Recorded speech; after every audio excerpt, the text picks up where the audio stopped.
fascinating tangent that I went on when I was looking for videos. Going live. It says we're live.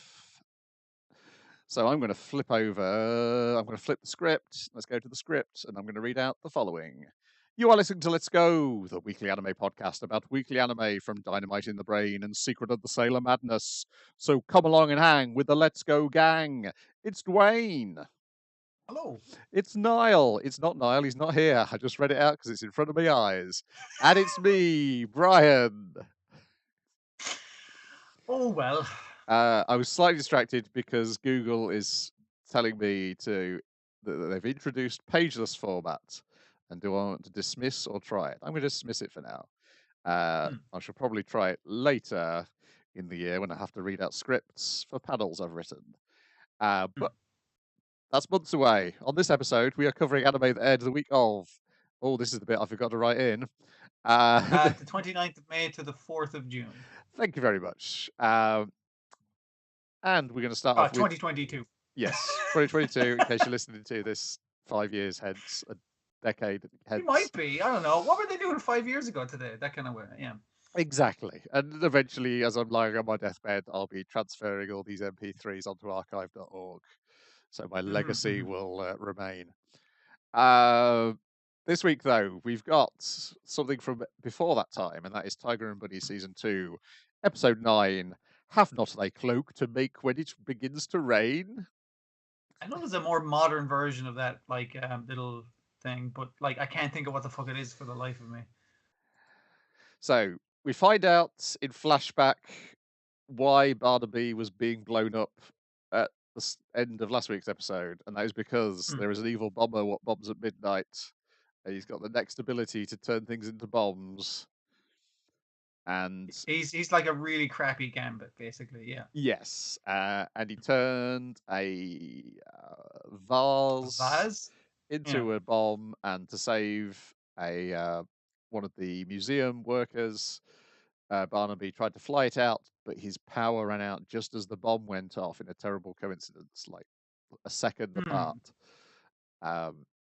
And it was the one time where Tiger and Bunny had separated because it's like, all right, I hear using my 5 times more than a normal human hearing, I can hear there's a woman who needs help, a museum attendant, and so you save the paintings, I'm going to go save her. You hang on to your power just in case you need it, because he's got a more limited run than Barnaby.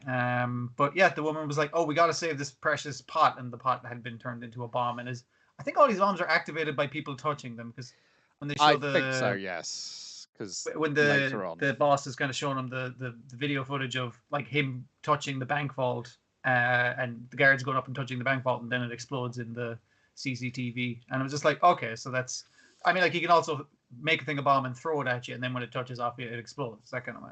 Yeah, and I guess that ties in a bit with Mr. Black doing research later on in the episode about how various people's next powers work, though as it turns out, they don't have to worry about this guy because someone else takes care of them at the end of the episode. But before we get to that, they tell the guys and girls that Barnaby may be out of action for over a year.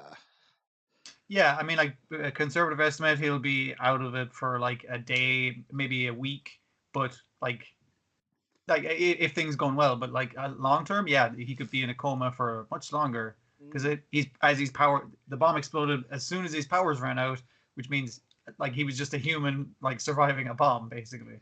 Yeah. If only there was some sort of drug which might be able to make Barnaby's next ability more powerful and help him overcome the injuries.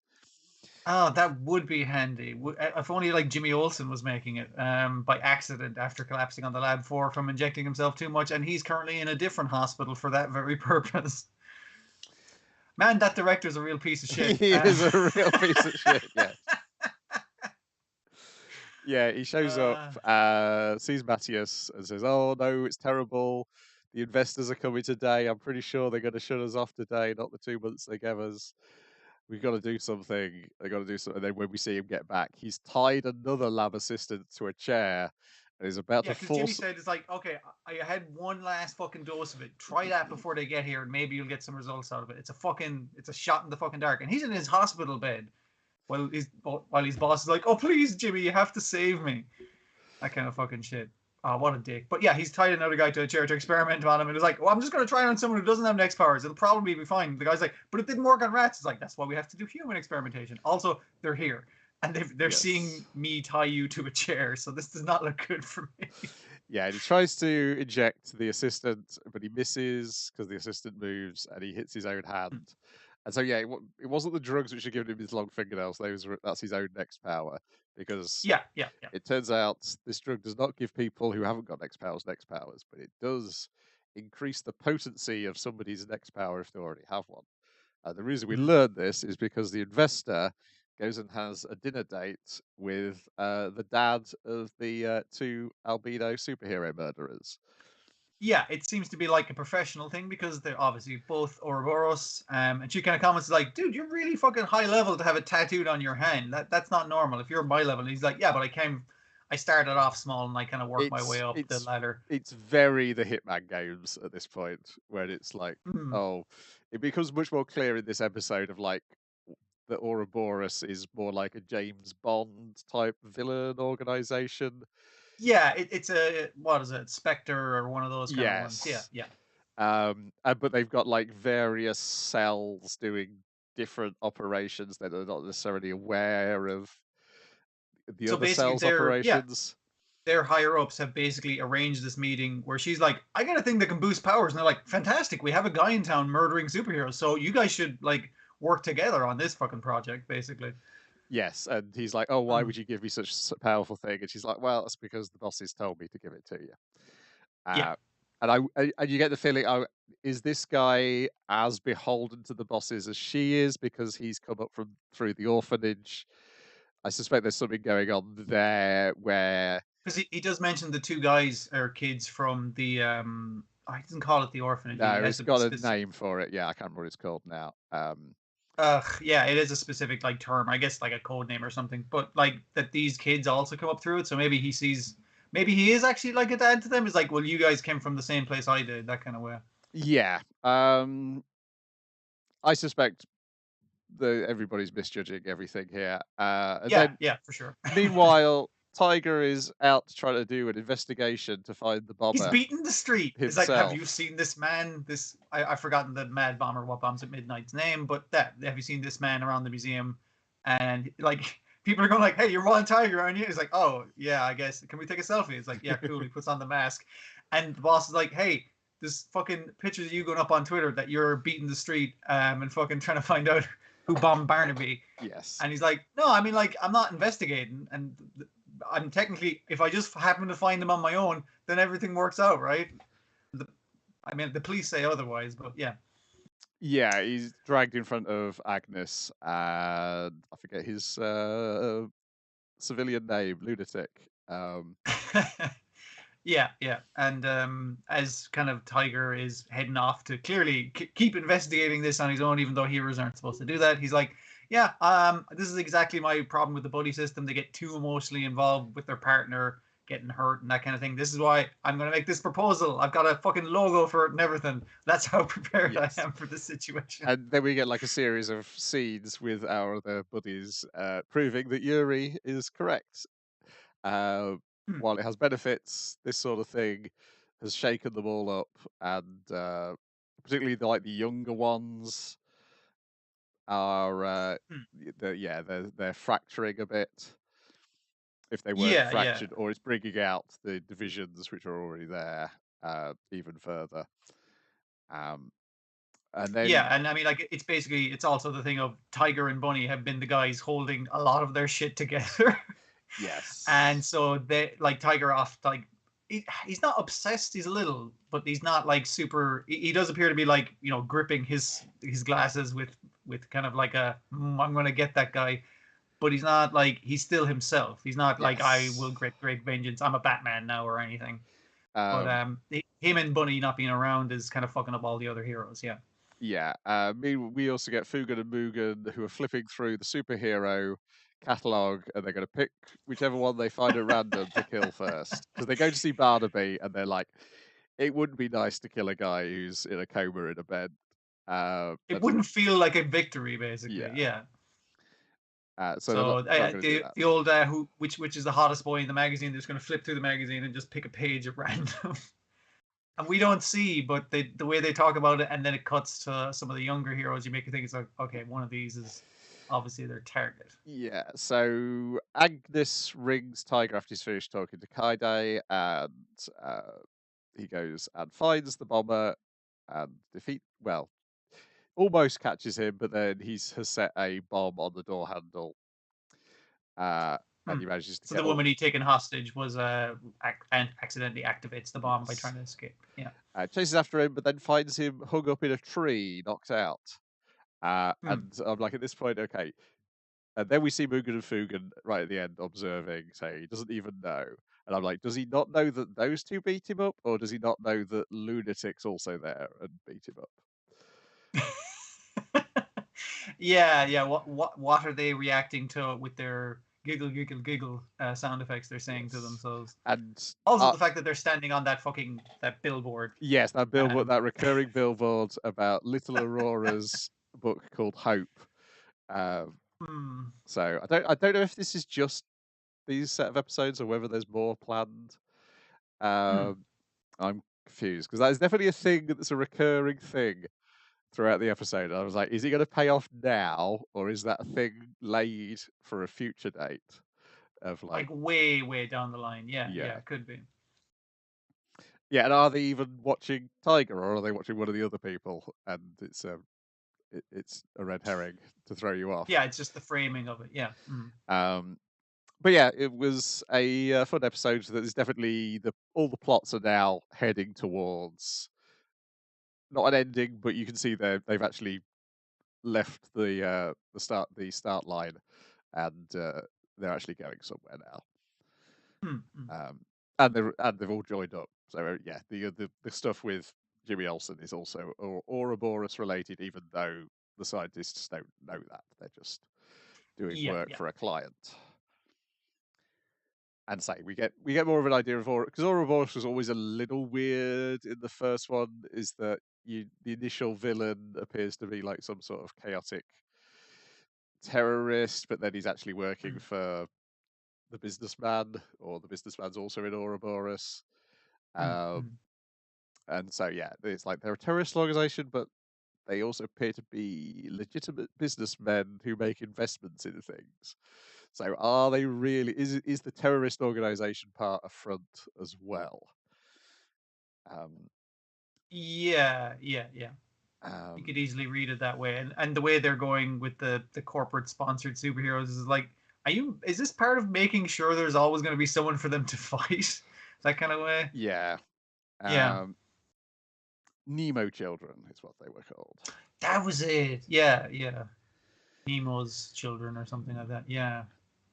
It's an interesting one, but I guess it's just a particular thing that pumped out the two albino weirdos who we still don't know what the fuck it is they do.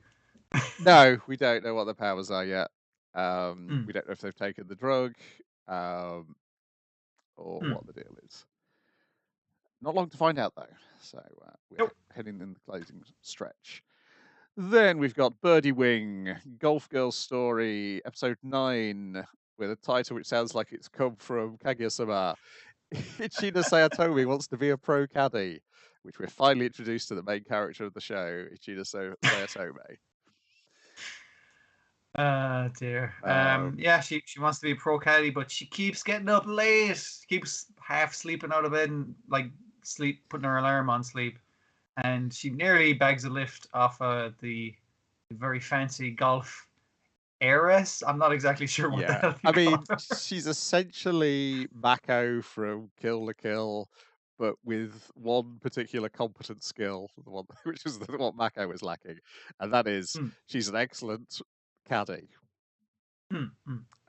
She will give you the best advice, because one of the things the first thing I think she says to our golf heiress isn't, hey, could you give me a lift, or oh, it's so nice to meet you, or good morning. It's like, hey, you should have fucking used a 7-iron rather than an 8-iron on that hole in the last fucking thing. And it's just like, you weren't accounting for, and your one's like, you fucking calling my cadiness into question. And it's like, no, you just weren't accounting for the wind resistance that was particular to the day. It was unusual, so I totally get. I mean, like, it's still pretty good, like, which I was just like, that's pretty funny that she had to put her foot in it by being good at what she does. Yeah. Yeah, this is a good episode where it establishes. It has to establish like 3 new characters' personalities. You got Ichina, Mhm. you've got the first year who ends up getting challenged by Eve, and you've got the head of what do they call it? Is it a club or is it a team? I think it's the team captain. Yeah, I think it's the team captain, and she's got an injury, so she can't play golf right now. Yeah. So that's a whole thing. Yeah. And we also get introduced to the second male character of the show. Well, third, I guess, because there's also the mafia guy. So third male character, who is Amaru Ray from Gundam. He's the coach of the school's team. Yeah, so Eve's shown up.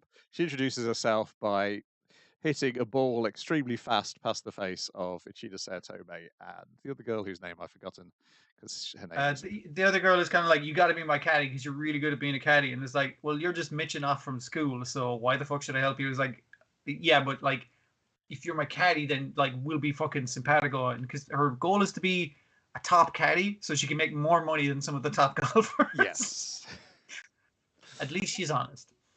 Yep. But yeah, she Eve gets their attention by hitting a ball in between them, like really low and long, and they put like, fucking, that's really dangerous. It's like, nah, it's cool. I can do whatever I want. And it's like, well, we don't allow people here who aren't like from this school, so you got to leave. It's like, no, I'm just here to meet my friend, so don't worry about it. Yeah, and so they end up.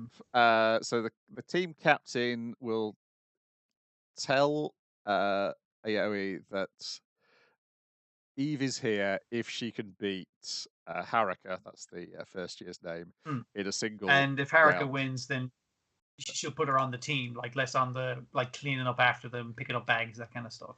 Yeah, which is quite the enticing thing for her. So yeah, it's a one hole match because we don't have it's an anime, we don't have time for a full like 18 fucking holes or anything like that. Yeah, so the tee off, Haruka does a good job as observed by Saotome. And Haruka's thing is she was precision. That's her mentality. Precision. And so it's not all about how far you can drive it. Yeah, and so when Eve just goes for power and hits even further, and yeah, and the team captain agrees with Eve's approach that if you can hit it really far, then that gives you more options. Yeah, you can. The closer you are to the hole, the more easier it'll be each next shot. And obviously our our main character, Ichina, is kind of like, you're not even listening to my advice. It's like, no, I'm just really good at golf. It's like, yeah, but I know the hole better. So it's before this that she's been completely enamored with Eve's body, though, isn't it? I think.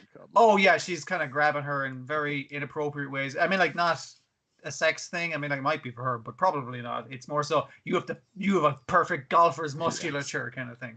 It's back to what I said a few episodes ago: is the sexiest part of a woman is her golf swing, and that holds true to Ichina as she declares that she's in love with the amazing golf body that Eve's got. There's also a funny recurring gag where Eve has to constantly refer to her passport to remember what her fake name is. Because people ask her, "Who the hell are you?" And it's like, my name is, and she's having trouble pronouncing the surname. Also, partway through, your one's like, "Hello, do you know where my friend is?" And it's like, I don't really speak English very well. And then she speaks fluent Japanese. Like, you speak Japanese? It's like, I guess I do. Yeah. Okay, that's a new thing I learned today. Yes, you're like, is that a plot point, or is it just a way to get around the idea that they wouldn't be able to communicate with these other characters?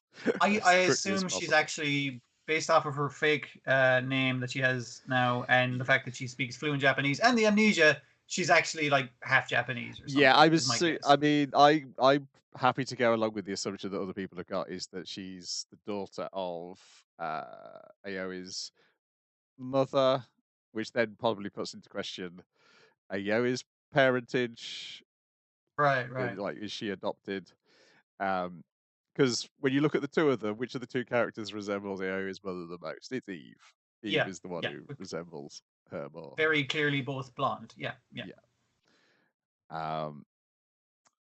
Yeah, so she hits it off, and then Ichina suggests the 6-iron, but Eve says, well, if you want to be my caddy, you've got to learn how I play, and then explains her rainbow bullet theory, and then uses, it's the red bullet, isn't it, where she just whacks it high into the That's air. the driver one. Oh no, for the just the high one, yeah. Yeah, she whacks And it tries to high. drop it straight into the hole. Yes.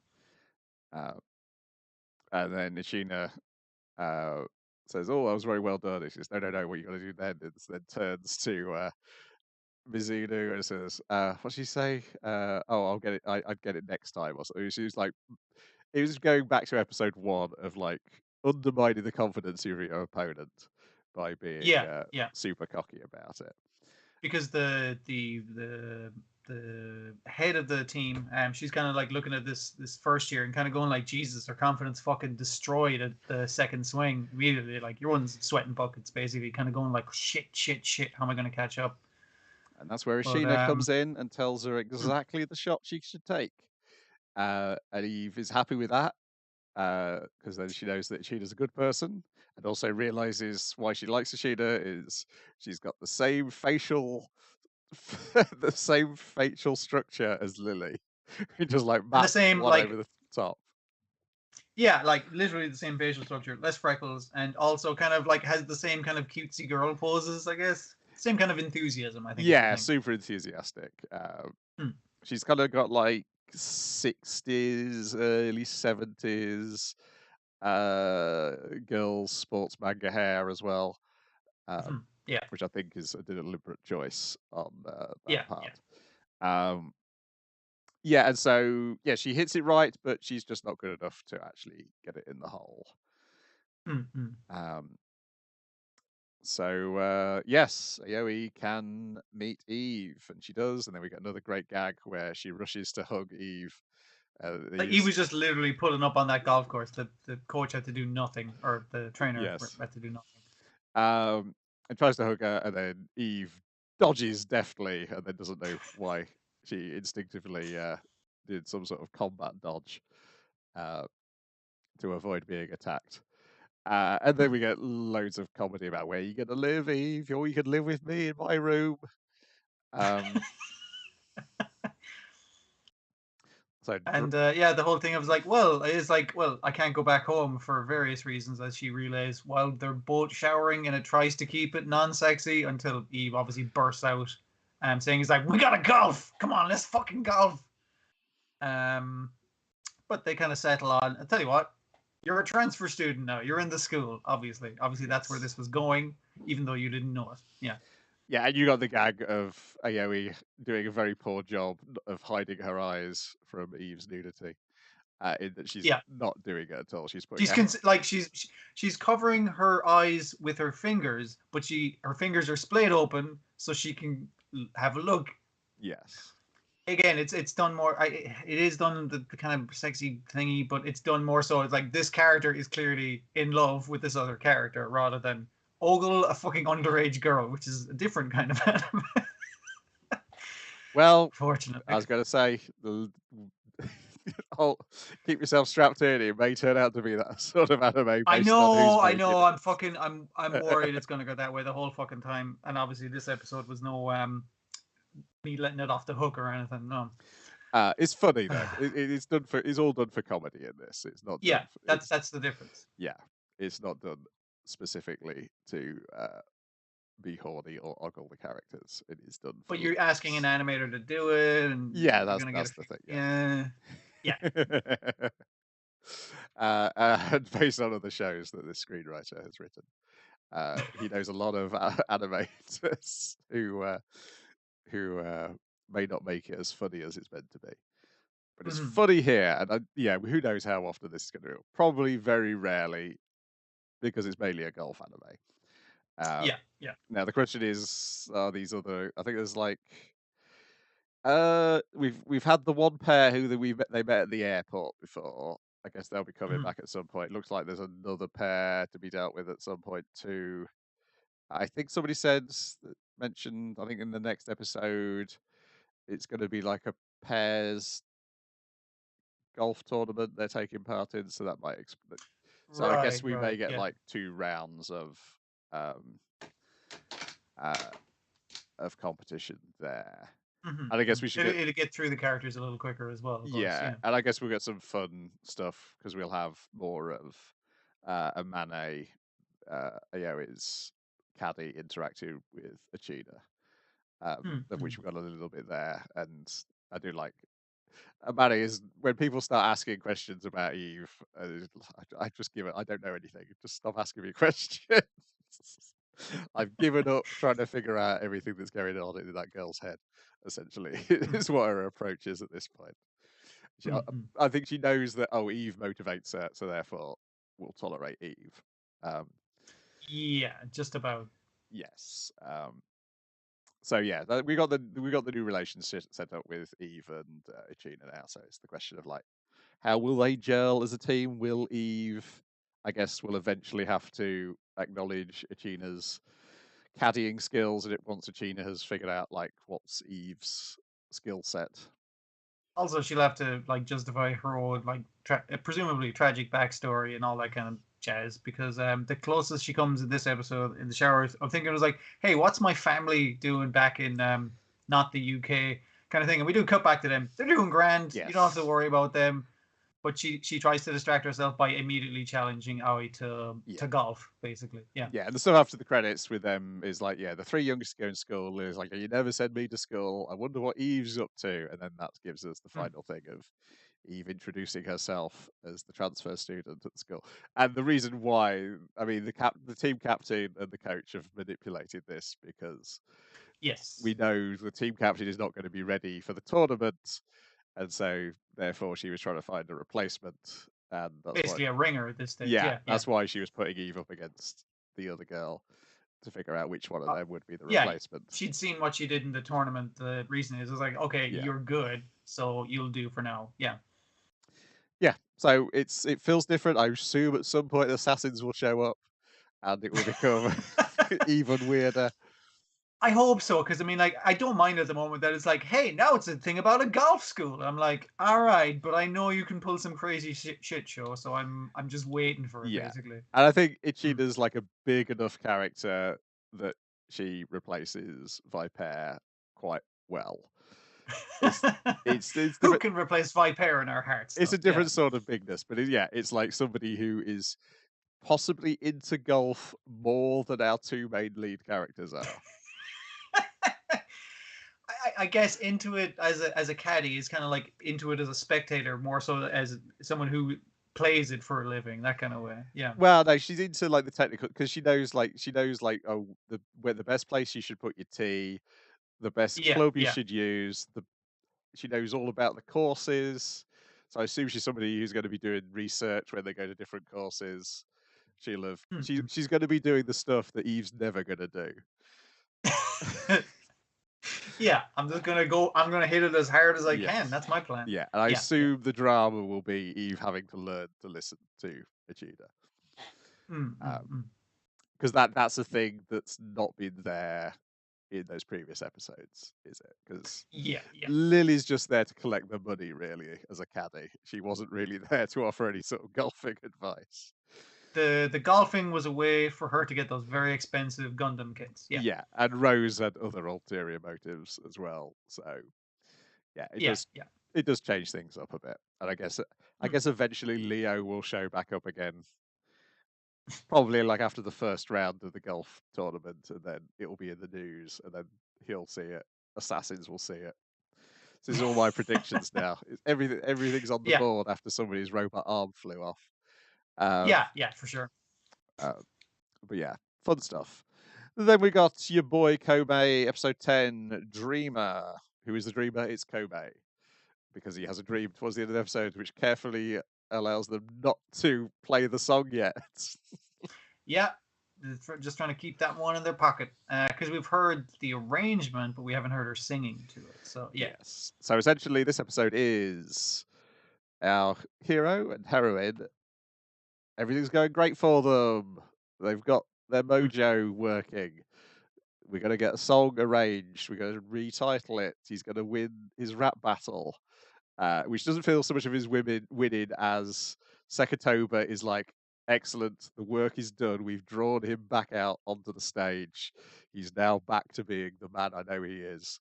So therefore, yeah, and it's not even that he was because obviously they were initially doing like the I'm bigger than you, I'm bigger than you kind of rapping, but then he just started rapping about what rapping means to him kind yes, of thing. And he's like, that's when he smiles back at him. It's just like, yeah, okay, you got it. You got what you had. And I'm not even going to let the audience cheer decide this. I'm just going to hold your hand up. It's like, yeah, he won. yeah. And then So everyone while goes along. everything's going wonderfully and our heroes are happy, in Azalea, it's quite a different story. As pure evil capitalism techniques to get those likes come into play. And what do you want? Do you want to be back selling no records again? Well, we're going to have to do this money giveaway to bribe people into liking you so we can get on that bill of the festival.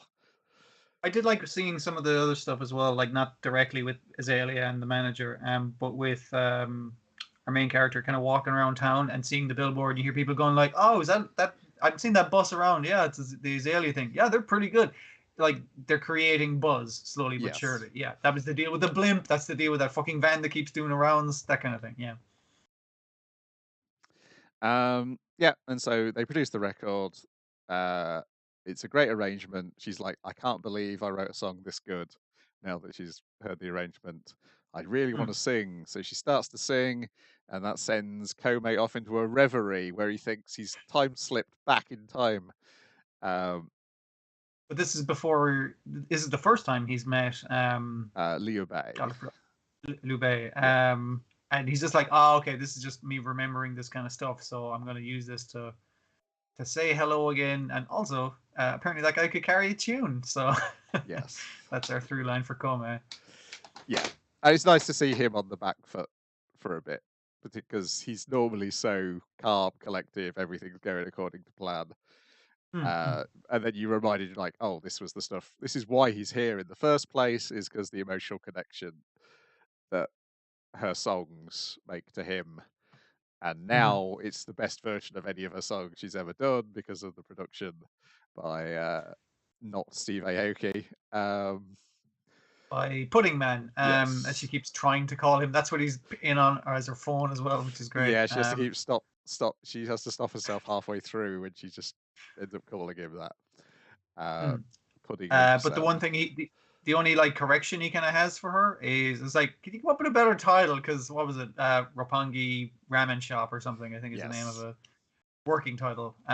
Is just like doesn't really have anything to it. So if you could fix that, and so she's trying to come up with a cool title, of which the bartender of the club is of zero fucking help to come up with a cool title. I think that was it for the episode. It flew by. So Like it managed to bounce around between our various characters doing their various things in a way that made it go really easy. then we got The Demon Girl Next Door, Season 2, Episode 8, Sparks Fly. Light and Dark go on a joint excursion. This is the thing I was struggling to remember exactly what happened, apart from the stuff with the tapir. And also those are all the funniest bits, and any time he like slipped into speaking English was very, very good. So yeah, so we get some background on the Fox Lady. She explains how her cooking works. She like invests it with feelings. Yeah, because our main demoness, she wants to learn how to make a good box lunch for their day trip to the zoo. Because now it's just like, well, fuck, I gotta like make a good box lunch. I'll go to the restaurant because the fox lady makes box lunches. She'll be able to tell me how to do it. But her way of learning to cook was constantly getting her caught because she was, manipulating the minds of weaker men, and like then a priestess would come and basically chase her out of town. Like the Incredible Hulk, but with cooking, I guess. Yeah. Yeah, so she does an example, then fizzes a tapir, and then the tapir starts hallucinating because she's invested it with psychedelics. Yeah. Which is very funny as they're carrying on having the conversation, and the tapir occasionally wanders past saying things like, I am the Eggman. And then after he comes out of it, he's like, "What the fuck? Why did you make me high as shit?" And it's like, "Oh, because I just think you need to relax a bit because you deserve it. You work so hard." It's like, I instantly forgive you. And it's like, this is why she gets away with this shit all the fucking time. The She tape does have to also say. explains like magical girls would defeat them and they'd get a token when they defeat a And then they can monster. use those tokens to make a wish, and the more tokens you have, the bigger the wish you can make. That's the compensation for being a magical girl. So we're like walking vending machines for them. So it's nice to be protected, I assume, from the magical girl's scourge.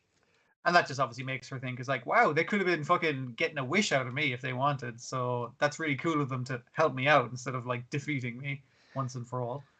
But the tapir is worried of how Yoko's powers will develop. They could go bad, they could be good, because she's got so much potential. I mean, like, she can turn her fucking fork into like a perfectly greased cast iron wok. Like, that's amazing. And also, you can enter people's dreams and affect the way they think. You can like inception them. It's like, yeah, I can do that as well. It's like, fuck, that's really good. But then he sees her burn the karage, and it's just like, okay, yeah. I mean, potentially very useful powers, but like in her hands right now, I'm not really going to do much with it. And Mikan's given Momo clothes advice, so she's gone clothes shopping, and she remembers that she should get a simple black T-shirt, and then behind her in the shop, they are selling T-shirts which just have the words "simple black T-shirt" and "simple white T-shirt" printed on them. And she I always wanted to make like a T-shirt that just had the washing instructions like printed on it. You know, that kind of way. I always thought that would be really fucking good. Yes. And she wants one, but they didn't have one in her size. Then they end up going to the zoo all together. The tapir is constantly worried that he's going to be murdered by magical girls since he's going to the zoo with magical girls. The reason they managed to blag their way on is because the bento box they made is good enough for like 4 or 5 people, so they kind of invite themselves along for a 4th and 5th member. Whereas Momo's kind of like, whoa, whoa, whoa! I thought we were just gonna have 1 third wheel on this date, not like 2 more third wheels. What the hell is going on here? Yeah. So they split into 2 groups. But not necessarily the groups that they'd want to be together. Yes. We get the explanation of the tapir's back pain. It's because he's forcing himself to wander around on 2 legs all the time. To blend in, he says, as we see multiple people going like, is that a fucking tapir outside of the zoo? That kind of way, yeah. Which, yeah, it does draw more attention to him. And obviously, every kid wants to pet him, even though he's like, this is not the petting part of the zoo, but you can absolutely pet me. And the zookeepers try and catch him. He's like, no, I'm a visiting tapir. And they're like, well, that's not our fucking problem then, you know. Yes. I love how understanding the zookeepers are. Oh, well, if you're a tapir from abroad, we don't have to catch you. None of their tapirs are escaped. It's not their problem. Yeah. Easy enough. Again, all the tapir content in this episode is fantastic. I think my favorite is when he tells the fox girl to shut up in English. Just great stuff. Is that when he grovels in apology afterwards?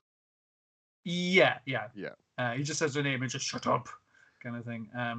It's very good. But yes, Momo keeps getting distracted by looking at the animals for too long because she loves animals. And so our main character comes up to her and goes like, hey, let's eat lunch together. Eat this big lunch that I made.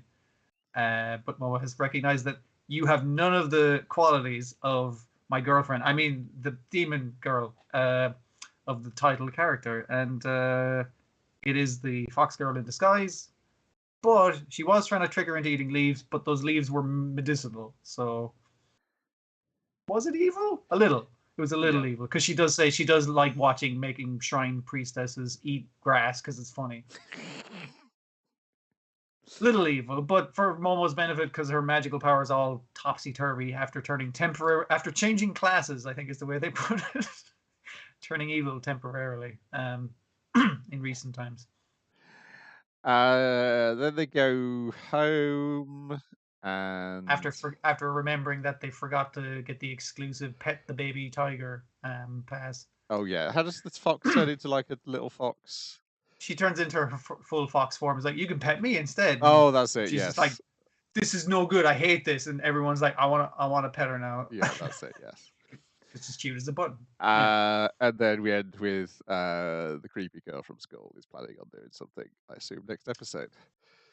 Yeah, we basically check in on all the characters who haven't been in the show so far. Creepy girl's going to do some creepy shit. The other girl's like, what does she do? She's like selling meat as usual, I think is her thing. Yeah, and Lilith's been asleep all the episode. I'll do like the point at which when the tapir runs into one of the regulars from the restaurant, she's like, I'd recognise you from somewhere. Because I'm the manager of the restaurant. We then have a cutaway scene to check in on that lady's dog. Yeah, we check in on all the characters, including a fucking dog that we see on the reg, because he's in the neighborhood, I guess. Yeah. Yeah, okay, I remember more than Great I stuff. thought, but the tapir stuff is the stuff which sticks in my mind, because he's such a great... Yeah, well, for a start, tapirs were always one of my favourite animals. If I was going to a zoo, I'd want to see the tapirs, because that's what I did as a kid. It's like an elephant that is bad at being an elephant. Like, it has none of the qualities of an elephant. Its trunk isn't long enough. It's not big enough. It doesn't have gigantic ears. What's the fucking point? So, but you know, it's great. It is really cool, and they are looking up stuff about tapirs at the zoo on their phone because tapirs are so good. So I get it. And as a middle-aged man who aches all the time, he's the character I relate to the most. Again, every time he comes into the show, I'm kind of like, oh, he's got no injuries this time. He's got a little plaster on his back, and then he manages to injure himself over the course of the episode. So, yeah. That is I'm KODAMA KAWASHIRI, episode 16, which did not have a title at the time of going to press at Crunchyroll. Where it didn't even have it had a coming soon as a picture when you click on it. This is how good it is as a life hacker thing. You don't need to title your episode. You don't even need to put a preview image up on the fucking episode, but you're grand. This is more cost cutting on Sony's part. With this combination with Funimation and Crunchyroll, they can't afford thumbnails anymore for probably what I imagine is the least watched show of the season. Anyway, it only takes 2 minutes. Why are you not watching this show, everyone? I don't get it. Anyway, also it's too real as well. Continues the story from last week as we check in on one of her friends from around the town. It's the guy who stands outside the supermarket, eating and drinking all day. He's obviously very healthy because he's there every day, come rain or shine. So he'll be grand. He'll live forever. Runs past him, and then one day comes back, and he's not there, but his coat's hanging on the safety railing by the road. And then as she gets closer, she realizes, oh no, it's not the coat, it's him hanging over the safety railing of the road. He's doubled over, still mumbling. It's just like, is this normal? But by the time she comes back from her shopping, like, he's there eating chips, so he's probably fine. That's the episode. It felt real, you know what I mean? Like, this is a thing that definitely happened. These are the people in your neighborhood that Bob on Sesame Street did not tell you about. But I'm KODAMA KAWASHIRI will. Then we got Kaguya-sama, Love is War, Ultra Romantic, episode 9, Spring of the First Year, Kaguya's Culture Festival, and Yu Ishigami's Culture Festival. Tell us all about it, Dwayne. I'm going to try and do this because generally I have Niall to lean on to get me all the names right and to remember like half of the episode. So it actually opens up with a like a kind of a flashback, and it's talking like, hey, if the first person to admit the other person, the person who loses, that are Miyuki kind of think like it's commenting on Miyuki. He's like, if it was the first person who thought that they were in love with the other person, it's like he would have lost long ago. So it kind of cuts back to like a year ago, where he was first getting like headhunted by the former president to be presumably the president that he was then. And he's kind of like, I don't like all these rich toffs. They're all like, I'm just a newcomer here. They went to the junior school and now they're in the high school. And I'm considered lesser because I didn't go through the same system. And he's kind of like, I feel like an outsider. And he's like, yeah, but I need the old president was like, I need that kind of perspective. But Kaguya is kind of cold ice queen thing, and he's just like, what's her deal? And it's just like, you'd be hard pressed to get her involved in anything.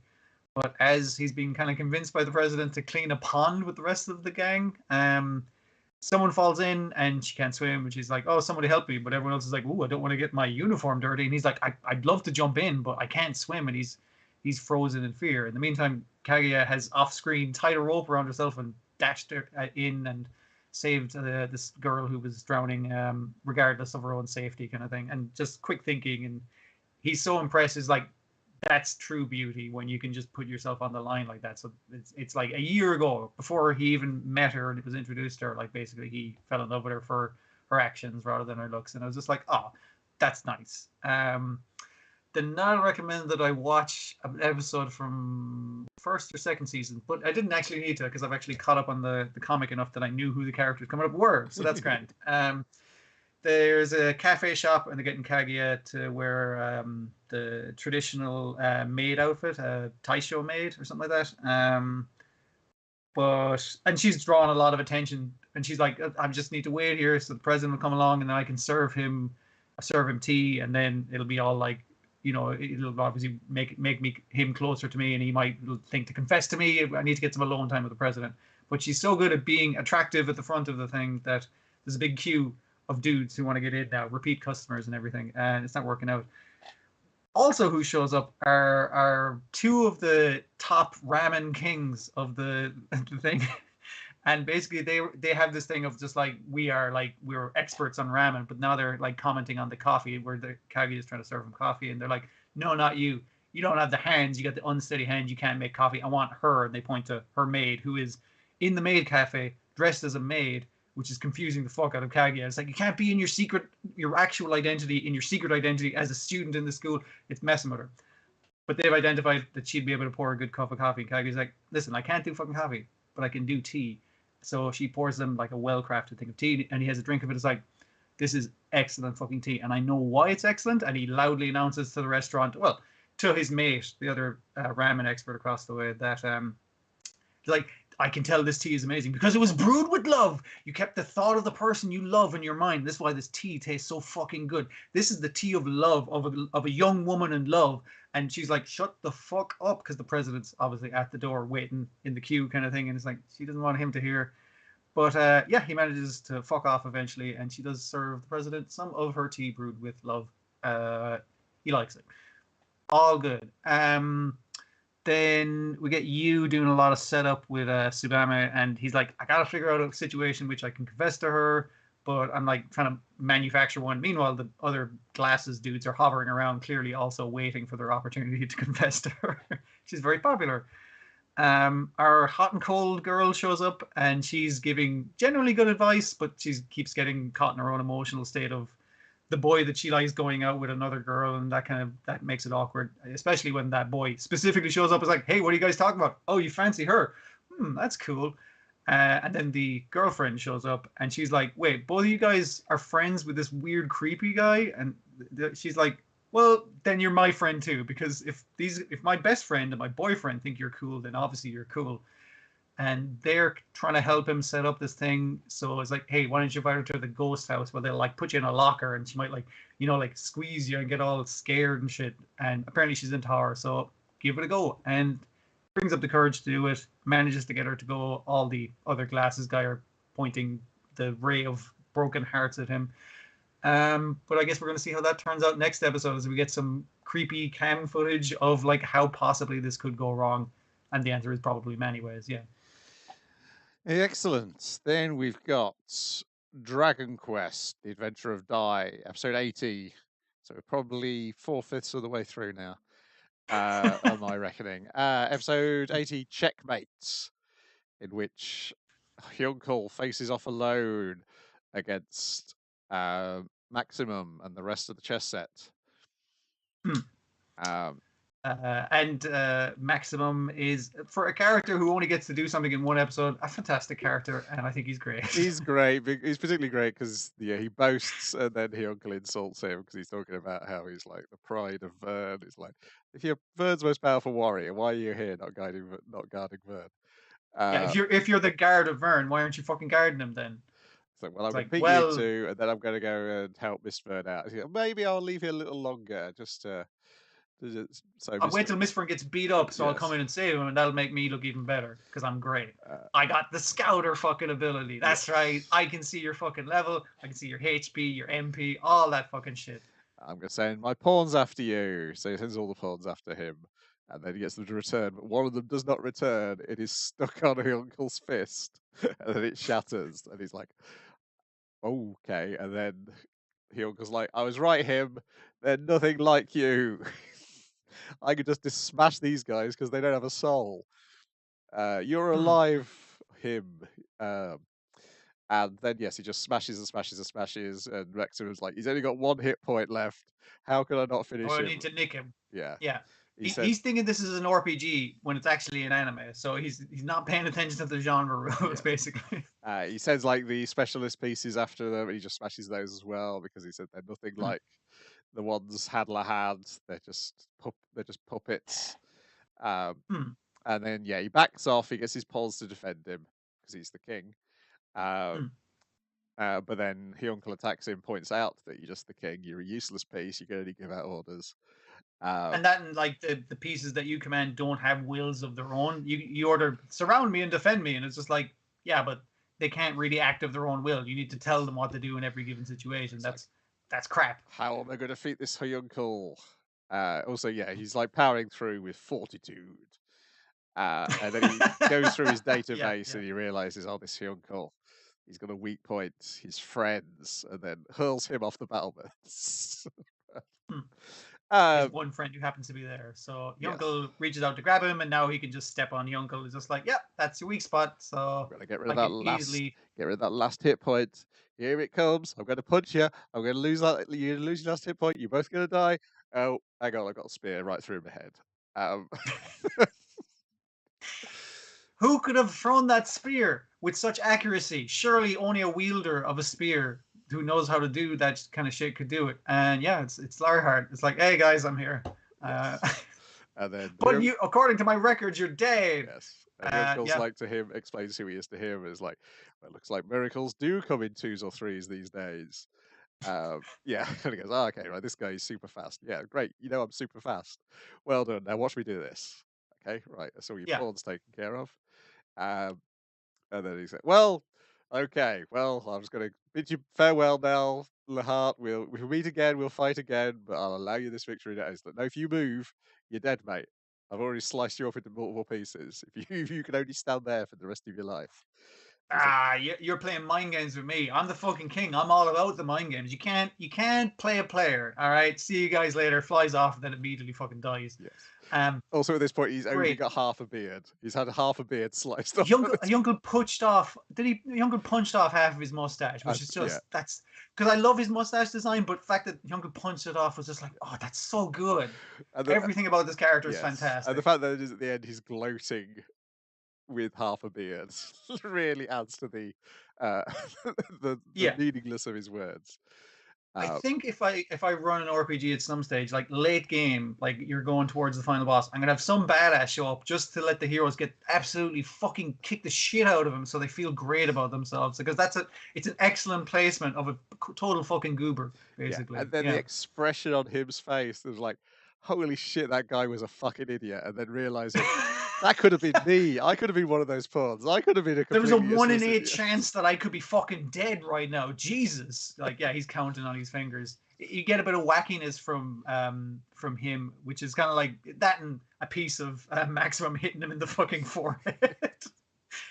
It's just, so it's like, he's a good guy now because we're getting comedy moments from him. So, And his face has like become much more expressive. Yes. Like even more expressive than Hadler's ever was. It's it's good stuff. I can't remember if we check in with Mistfern at any point during this or not. I don't think so. I think it's just everybody on the bridge, isn't it? And the other, I think we're stuck on the bridge. The other fun thing to remember at this point is like somewhere way off in the distance on this bridge, and the other lads coming with that healing food. They just haven't even. I'm not even sure if him can even eat food, but I guess we'll find out. Yeah. So next episode, I think it looks like Mistfern stuff. Yeah. Will he finally reveal his secret face? I mean, like at some stage before he dies. Yeah, probably. And I guess maybe Lahart might explain how he's back from the dead. Oh, I think the next, like the preview suggested, Lionheart's basically like, you guys suck. I'm taking my spear and I'm gonna fucking fight the guy. I believe that is what's gonna happen. Yes. From what I understand, but I think we get a nice spot with that as well. Of like, okay. I think it's like, basically saying, Hyuncle, you fought enough. Yes. I'll handle this from now on. Which, when you think about it, he probably has. So hopefully that's a nice touch. But of course, whether with 20 plus episodes or so to go, that is true or not is another question. But yeah. We will wait and see. Then we've got Detective Conan, episode 1045, The Birthday Party of Divine Punishment, in which we are introduced to a brand new character, another one of the school friends of the high school girls. And I guess However, she's a potential victim or a potential murderer because her age and occupation is given. So, that is true. 17, I think they're all 17, aren't they? Yeah, they're all in the same class. So yeah. I'm trying to find her name. She's got a sister who's, I think the actress character's been in it before. Oh, okay. I think she's an established character, or maybe not. I don't know. Well, all the characters act like they know her because they're reading about her in the magazine. Could be that. Yeah. So 21-year-old model who's the sister of Yumi, who's the classmate of Shinichi, Ran, and Masumi. They've been invited to this party for Remy, the model. It's technically like both their birthday parties because they're like a day or two between them, so they celebrate their birthday on the same day. They might, you're my friends, you might as well come to my birthday party. She does have ulterior motives, but yeah. Yes, and they've also brought Conan with them, who does not want to be there. A, because it's a party for these teenage girls, and B, because he's got a cold sore. Which means that's a plot point. Is very funny. He has difficult. Well, yeah. So it's a plot. Weirdly, the cold sore is a plot point for the overall plot of the entire show. The fact that because he wouldn't have the tablet box with him there otherwise, and then that yeah, of course, you're right. That would not advance the plot. He's accidentally put his cold sore medicine in with the one pill he has to turn back. Yes, the pill that Mary has sent Masumi out to get off him. And of course, we know fully well at this point that Masumi has figured out that Conan is Shinichi. Conan, I think, is pretty close to figuring everything out about Masumi. He's just missing some pieces, yeah. Yeah. But before they can get to all that, there's a murder. But before we get to the murder, we're introduced to the suspects. The other suspects are the manager, Matomu, a pastry chef who went to school with Remy, Suguo, and we also meet the victim, 32-year-old hair and makeup artist, Mizutoshi, who is a creep, and the reason why that Yumi had invited the other girls there as to be a bodyguard in case he tried anything on with her. Yeah, because he's hit on her sister before when doing her hair and makeup, but he's really good at it in the industry. He's really sought after, so the sister and the manager put up with it. But he also hit on the 17-year-old. Also, he is married. They do establish that. He's just a real fucking creep. They only keep him around because he's good at his job. One of the things he would say he'd come to this party and do presumably her hair and makeup for was if he could sit beside the model sister. And I'm just like, you've been a real fucking creepo, dude. Don't worry, he gets murdered. So I guess there's that. So he does, because the birthday cake is served, and before that though, there's some palaver with a pen, which is definitely an important part of the clue. So Ran wants Raimi's. They went and bought Raimi's latest photo. Oh, it's one of the yeah. Yes, yeah. I was going to say magazine photos. Yeah. And Ran wanted it signed, so Raimi asked the manager for a pen. They tried it, but it was all out of ink.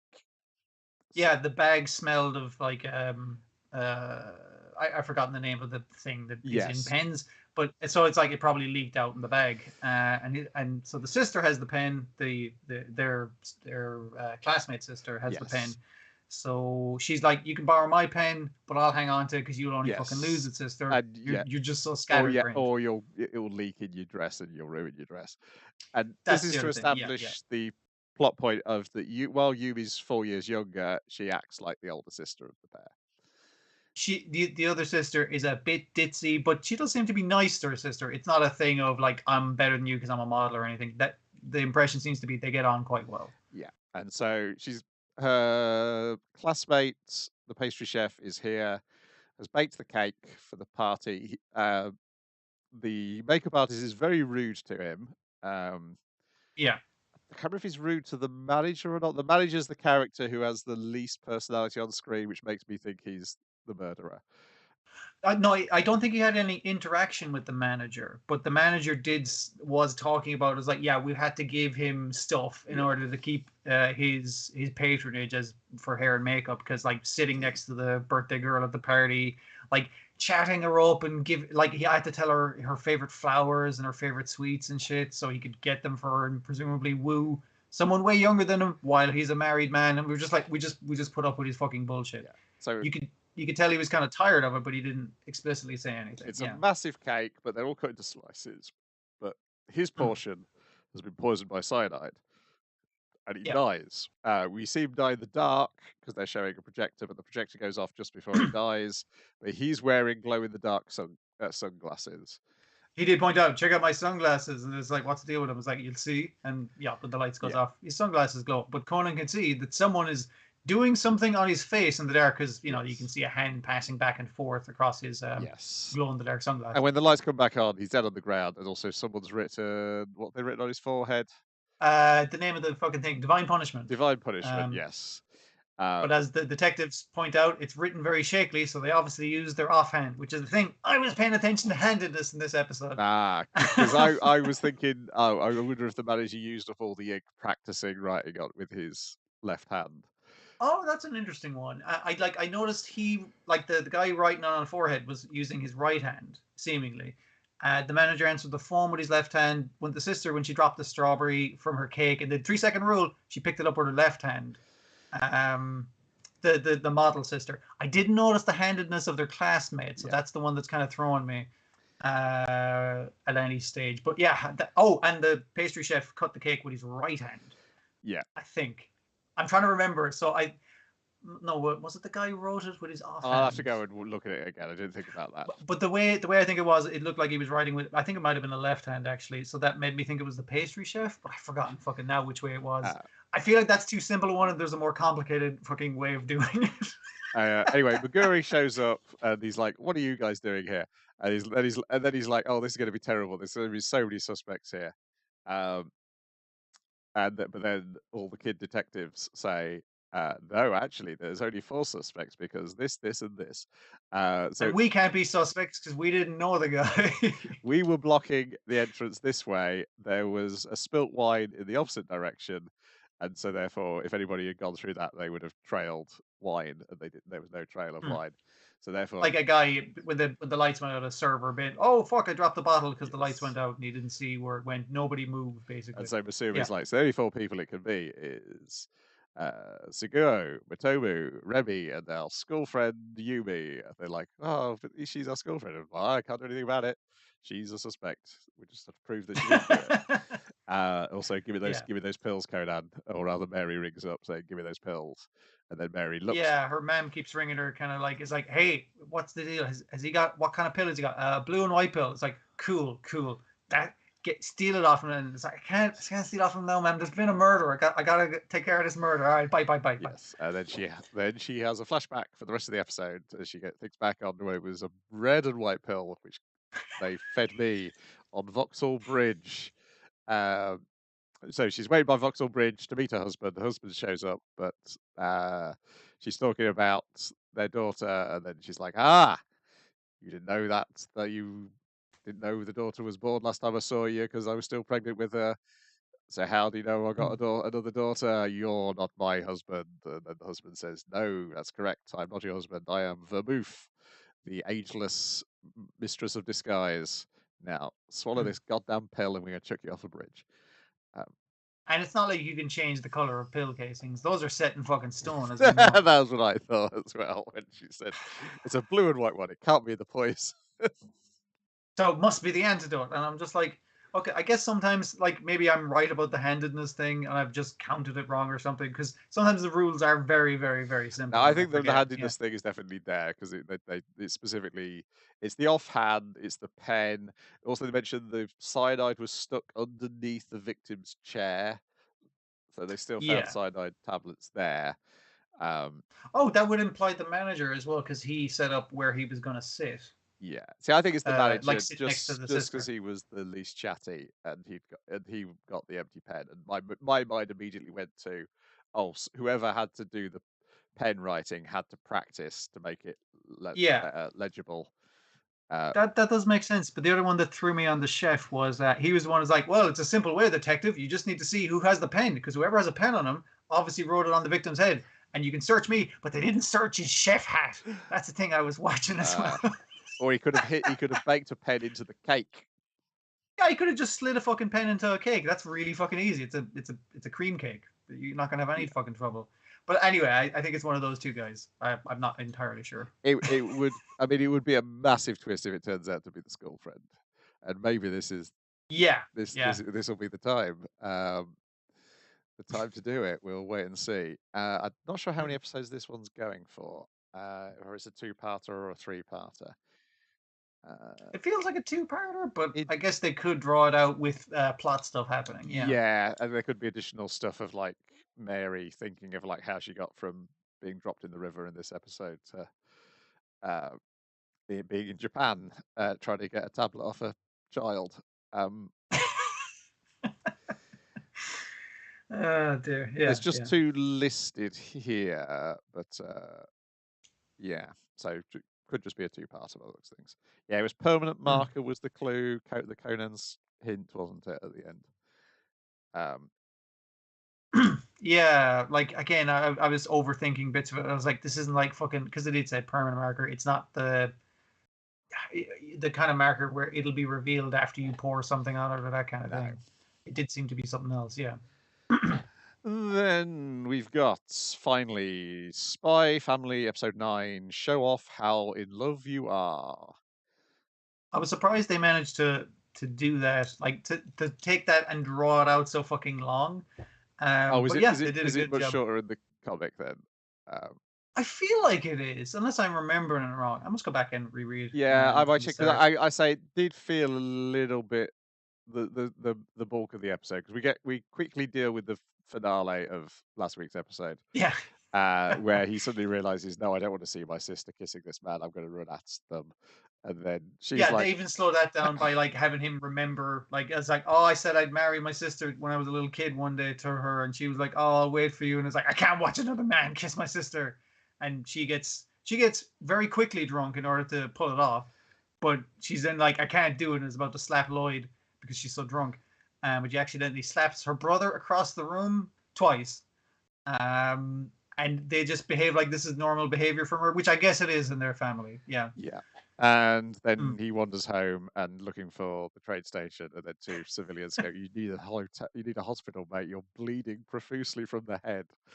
Like even the fact that they put those civilians like in, like one guy's wearing like a biker jacket. They both look like toughs, but then they see this guy bleeding out the fucking head, and they're just like, Jesus, dude, no, you need to go to a hospital. So but the entire when he evening has left Lloyd incredibly paranoid about He's like, is she part of the secret police as well?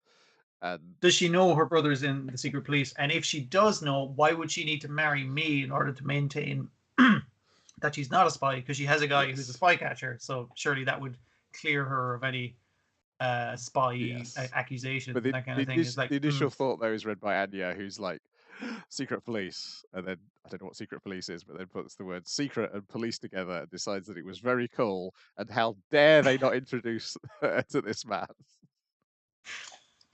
but wait, I got an uncle that is a cool job description that I don't know what it is, but it does sound pretty good. Yeah. But then she starts So reading their minds about them. Well, yeah, so yours feeling like, oh, I was a bad wife. Lloyd's feeling like, oh, she might be a spy. Anya tries to settle and then realizes she doesn't have a way to solve this problem, and then just ends up insulting yours cooking and making her feel like an even worse wife. yeah, yeah, and also her thing of like pointing out to them before they put her off on the bus is kind of like, Mommy and Daddy should stop fighting. And there's like, we're not fighting. What makes you think that? And even walking away from it is like, children are very perceptive. Oh, she didn't say fighting. They need to get on better Get or along, something like yes, that. yeah, and Get along, yes. yeah, because he's put a listening device on Yor just to make sure she's not a secret police agent. And this is after him checking their own dining room for listening devices, because he's just like, well, that's what I would have done, and that's literally what he does later in the episode. And we see Yor's brother kind of go like, shit, I forgot to put listening devices, but then I might hear my fucking sister have sex if I put it in their bedroom. Oh, no, not worth thinking about. Not worth thinking about. I think my favorite character in this, though, is his partner, who is clearly sick of his shit about. Yes. Like, he's a cool fucking spy with a fucked up, scarred face, and he's just like, dude, why are you all fucking covered in bandages? Did you get fucking drunk off your ass again and get in a fight with your sister's husband? That's not fucking cool, dude. That you're making us look like real pricks out there. And then when he starts banging his head against his locker when he forgot to put the listening devices in, he's, did you give those wounds to yourself? Like, he has to put up with this guy because the boss put him in thing, and also he's good at his job, but he is an annoying person at work to this other spy catcher, basically. Yeah. Yeah, it was fun to like get the little domestic sitcom of those two characters, who I assume will only occasionally glimpse their domestic sitcom. Yeah. But it's fun to know that it's going on off screen. And then yes, we get him listening in on Yor and asking for how to be a good wife to all the other secretaries, and realizing that all Yor's friends are just fucking terrible. Yes. And she has to deliver a letter by her boss, and then he uses as a plan. So him and is it Lenny? Frankie. What's his name? It's Frankie, isn't it? I can't remember. Eddie or a Y rather. Yeah. Yeah. So they disguise themselves as secret police. In fact, Lloyd disguises himself specifically as that other secret policeman. I guess a guy who he specifically knows is a secret policeman. He's very distinguishing looking marks on his face, easy to peg. Like, yes, and they claim there's a cipher inside the letter, and then they interrogate Yor, and she basically trying to force her to pull rank on him. Was like, actually, my brother's in the secret police, and that would automatically exonerate him, because they make a story like, hey, do you hear the story about your one who got off? Because Frankie's doing a terrible job of acting. Obviously, he's an informant, not an actor. But he keeps switching kind of roles, like switching between like good cop and misinformed cop and bad cop.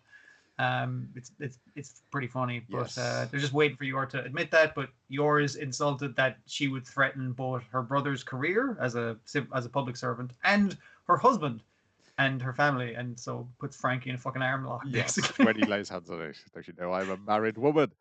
Yeah, and so they let her go. They pretend, oh, there was a different cipher. Okay, he's just written this in this code because he's ashamed of his hemorrhoids. Please don't bring this up with your boss. It's very embarrassing for him. We apologize. Have a good day, madam. And then yes, he won't let him use the handsome mask that he'd given Frankie. So he wanted to go and date women with it on. Pick up chicks. And he said, you shouldn't lie to a woman like that. He goes, you can't, of all people, you can't say that to somebody. You have a fake marriage that I set up.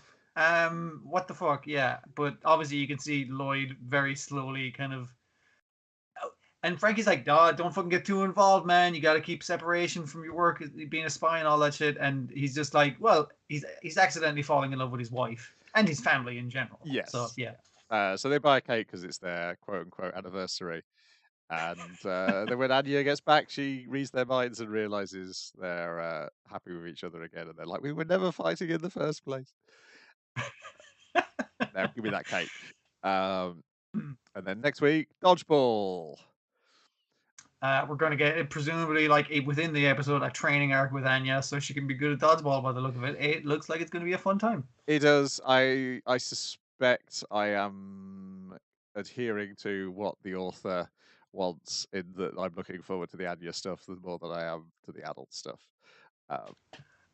Like the adult stuff I generally enjoy, but like I think a little while back there was an extended period where Lloyd had to play an underground tennis tournament, and I was kind of like, I'm enjoying this, but what is the small child doing? I need you to cut back to the small child, because that's generally, I enjoy the Alice stuff, but yeah, you gotta bring me back to Anya because she's like the heart of the whole fucking thing. Like, Yeah, and I think also because she's got the superpower. I think that's the other element. Like, other than that, it's just us as the audience hearing the inner thoughts of the characters. But having a small child who does not know what to do with that information react to it is just very nice. Yeah, I'm talking of people having in a conversation.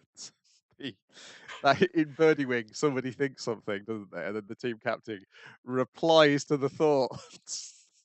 That was really weird. It was. I think it's supposed to be that she's intuitive, but it comes across. I mean, like then again, in Birdie Wing, she might be psychic. She may well be psychic. We don't know for sure. But yeah, that just reminded me. Is that very useful in golf? It feels like it wouldn't be. I don't think so, no, because there's not a lot of direct competition involved. It's more of...